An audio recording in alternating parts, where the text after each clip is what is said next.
Good morning, good afternoon, good evening. Today is the 2nd of August.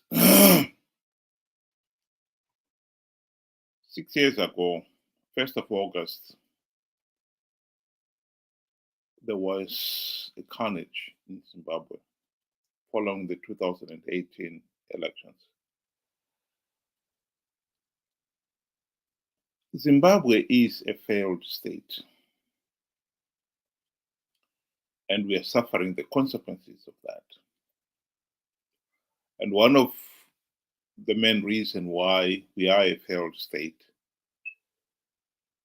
is that we have failed to hold free, fair, and credible elections. Now 44 years since our independence, and we still can't hold free, fair, and credible elections. Of course, it's disheartening. It's really disappointing. One of the main reasons why we are stuck is that we have got buffoons. Some people may not like the word, but it is true. We have buffoons in power. And we have been stuck with the buffoons for the last 44 years.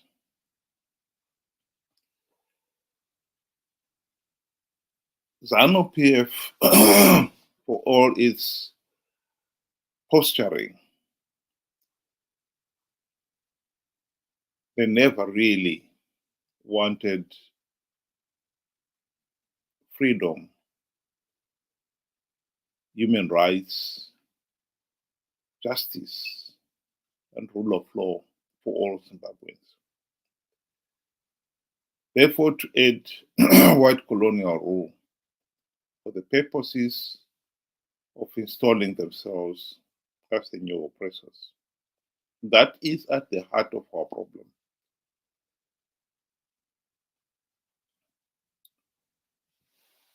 Here is a short video clip of Mnangagwa insisting that last year's elections were free, fair, and credible. Vana vakatuka ZANU-PF kana ini ndonyanyisa kufara kuita zvakanaka. Ukavona vavengi vako vachikurumbidza unenge uchikanganisa. Ukavona vachiti ZANU-PF yakaipa, farai. You are doing great things for your country. Homu takaita maelections edu kuna vamwe vaitaura zvisina musoro zvikanzi maelections arafamba zvakanaka ndezvavo.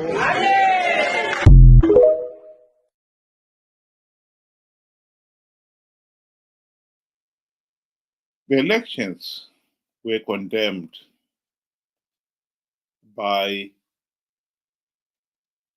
SADC, the regional body, the AU, and the European Union, the Americans, and all the other election observers, because we did not meet even some of the basic requirements for free, fair, and credible elections. How can you have an election when you don't even have something as basic as a verified voters roll? How can you have an election when the voters are frog marched to attend the ZANU-PF rallies and then frog marched to vote for ZANU-PF? Mnangagwa himself was the one boasting that they have got the system where the ZANU-PF chairperson in the area will be in front, the people will follow him, and behind him will be the village head. And they will all go to the polling station and vote. He boasted that there's no such thing as your vote is your secret. And it is true. There's no such thing as your vote is your secret in Zimbabwe. In 2008,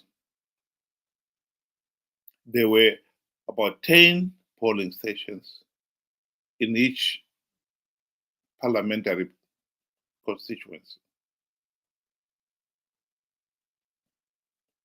And the voters' roll was a constituency voters' roll.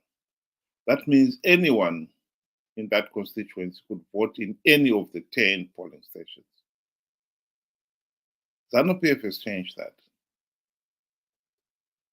Last year, there were as many as 54 polling stations in each polling station, in each constituency. And instead of a constituency voters' roll, it was a polling station voters' roll. You could only vote in the designated polling station. And ZANU-PF operatives were at each polling station. And they would have the voters' roll, and they will know the individuals coming in to vote, who are their members and who are not. And within 30 minutes of the vote count at each polling station being completed, they were counting votes at each polling station. They were not taken to a central counting station. No, each polling station counted its vote there and then. So within 30 minutes of the polling station result coming out, the ZANU-PF officials will be able to work out who voted for ZANU-PF and who voted for the opposition.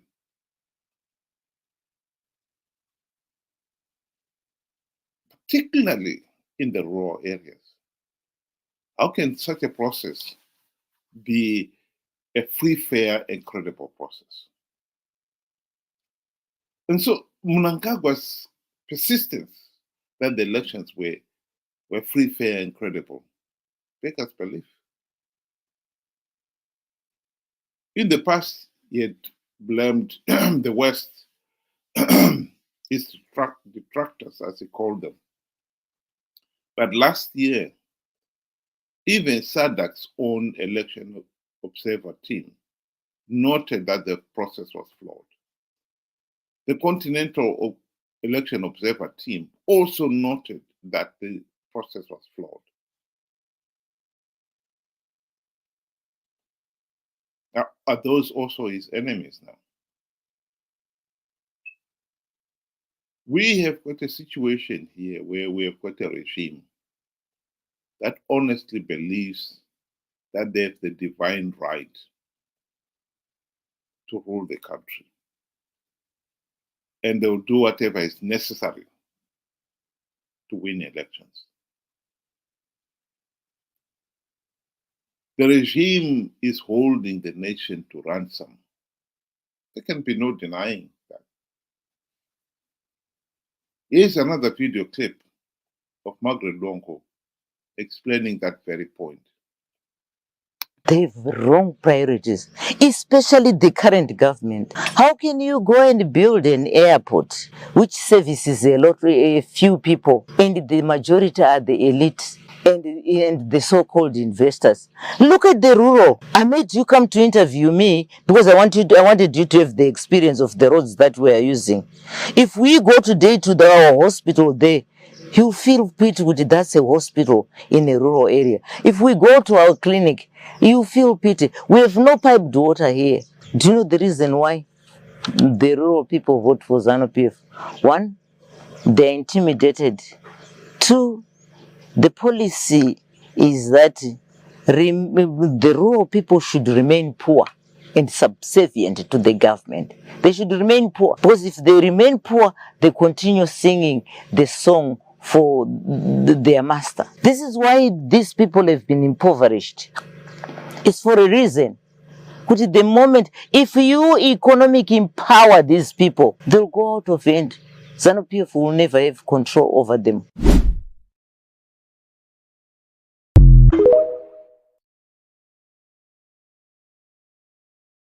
It really is tragic. But what she's saying there is true. The rural people, particularly, are nothing more than medieval serfs, beholden to the overbearing ZANU-PF ruling elite and their proxies. The regime has denied them access to any resources or to empower them in any meaningful way. One of the most notable ways the rural people could be economically empowered is giving them title deeds to even 2 or 3 acres of land on which their rural home is built. Ian Smith, during white colonial rule, was told the same thing, that it makes economic sense to give these people title deeds to that small, even that small piece of land, because it will give them the confidence that this is mine. They can now go ahead and build a decent house on that piece of land. They can invest time and energy and money into developing it. Simple things like building decent toilet facilities, digging a well so that they've got clean water,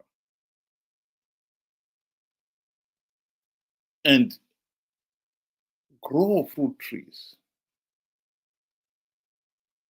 around that piece of land, because they will have the confidence of knowing that even if they should decide to leave that piece of land, they can sell it as an ongoing concern to somebody else. But because they don't have the title deeds, they cannot do that. If they should want to leave their rural home right now, whoever buys it will find that they will own the house, the structure itself, but the land around it, they don't own it. How are you going to stay in a piece of land where you only own the structure, but the land around it, you don't own it? It belongs to somebody else. Smith rejected that advice to give people title deeds because he did not want to give them title deeds. He saw it as the stepping stone to them claiming political power. Mugabe was told the same, was presented with the same economic proposal, and he rejected it for the same reasons. He wanted to maintain political control over the rural people. So the white regime held the nation, the rural people particularly, to ransom. And Mugabe is now, and Mnangagwa are now doing the same thing. That is the tragedy of Africa. We keep repeating the same mistakes over and over again. But this discussion will be incomplete if we do not also acknowledge that in the last 44 years, Zimbabwe did have the opportunity to implement the democratic reforms which would have ended the ZANU-PF dictatorship. The best chance to implement those reforms were during the GNU of 2008 to 2018. Morgan Tsvangirai and his friends failed to implement even one reform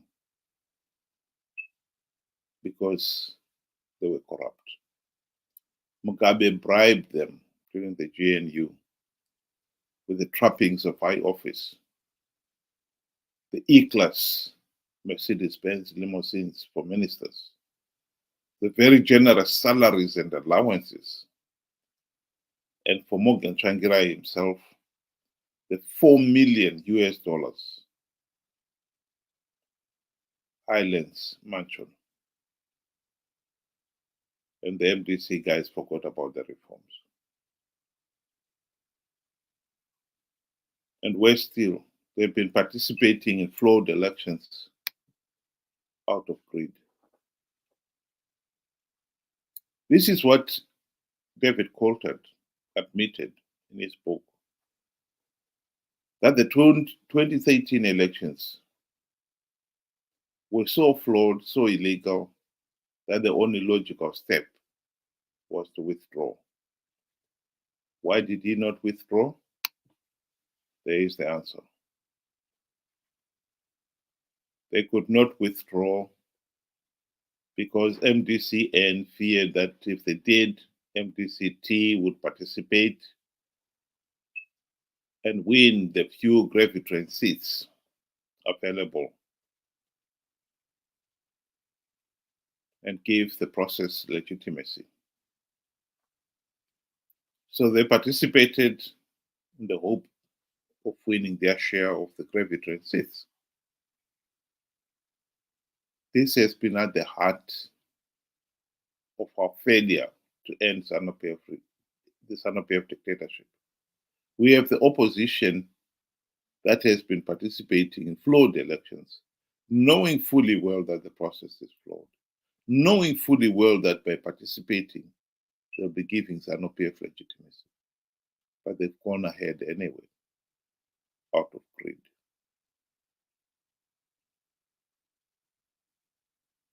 Mnangagwa can afford to be belligerent and give a middle finger to SADC and the AU regarding these elections, because he knows that he has got the opposition in his deep pockets. He has got the judiciary in his deep pockets, the police in his deep pockets. There is no denying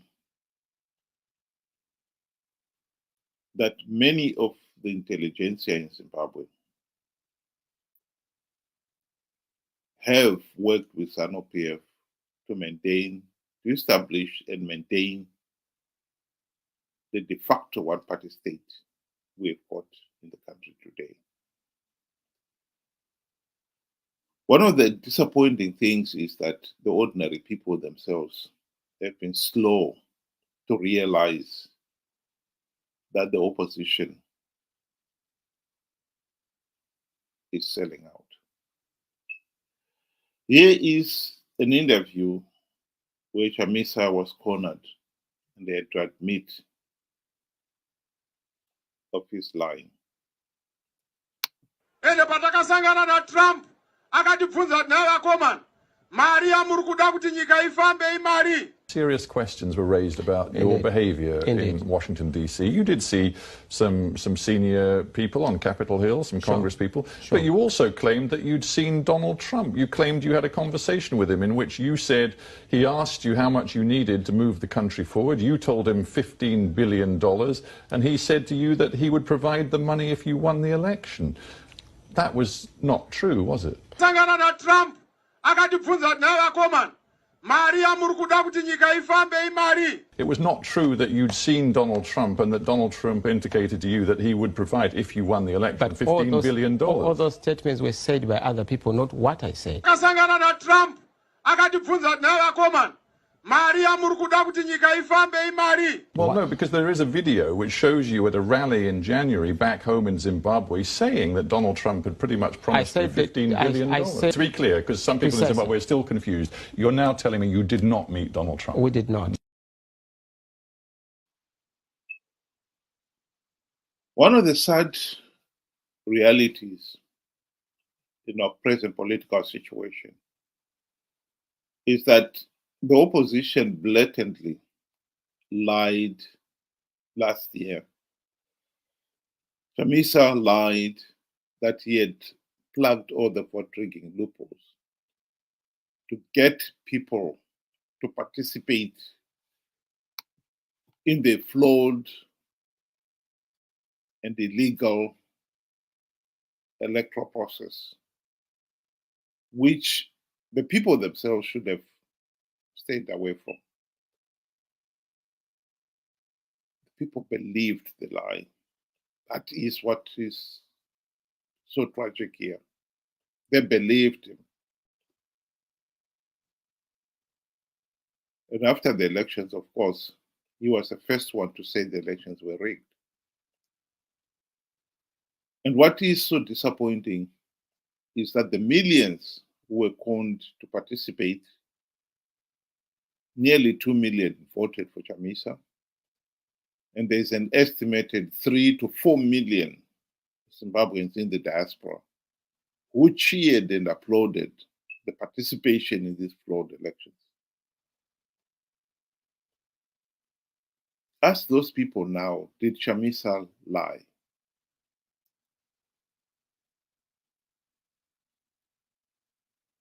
And they are so stubborn. They either don't want to give you a direct answer, or they still insist that he didn't lie. They are no different from Mnangagwa himself. Mnangagwa is stubbornly maintaining that the elections were free, fair, and credible because he has no respect for the truth, no respect for reality, no respect for the rule of law. And these millions of brainwashed individuals who participated in an election process so flawed, so illegal, the logical step would have been to withdraw. And they've been doing it, this is not the first time either. They too have no respect of the truth, of reality, of the rule of law. It beggars belief that 44 years after independence, many people out there still do not know what constitutes free, fair, and credible elections.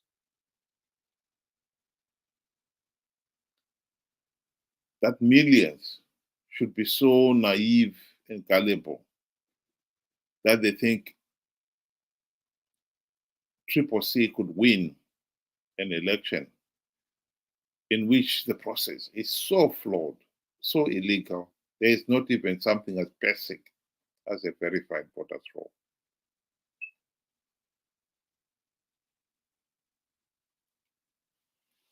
The truth of the matter is, Zimbabwe, we are stuck. We are a failed state. And as long as we have millions of brainwashed people who still participate in these flawed elections to give the process legitimacy and the results legitimacy, we are not getting out of this mess. I think it would be more appropriate to say in Zimbabwe, the buffoons are in power and they're being kept in power by the stupid. And the two parties are running the country. Whatever intelligentsia we had in Zimbabwe they've since long sold out or silenced, such that the country now is in the hands of the buffoons, who will come out and publicly proclaim something so outrageous that the 2023 elections were free, fair, and credible.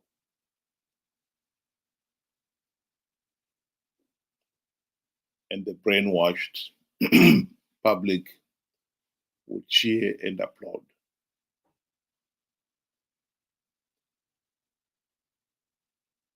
How naive. How tragic. The biggest danger for Zimbabwe is that unless we can stop this 2 million brainwashed Chamisa CCC brigade participating in 2028,